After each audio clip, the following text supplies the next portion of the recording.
टोपी घाला आहे. हो हो.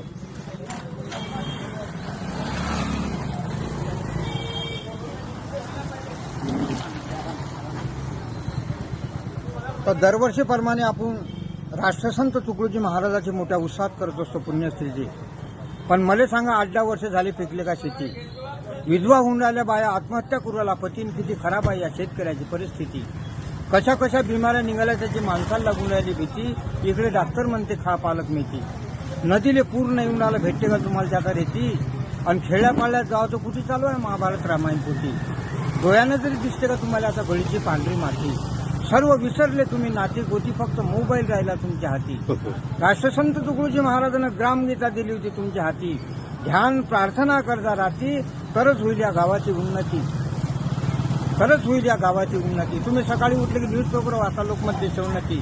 त्यात तुम्हाला 10 मिनिटं भेटते शांती. आणि जास्त जर दारू पेसाल तर त्याने होते वांती. त्यासाठी सर्वाले करत असतो विनंती, ध्यान प्रार्थना करा, तेच कामात येईल तुमच्या अंती. माणूस जगते कायच्यावर? आशावर. आणि जाते म्हटलं भाषावर.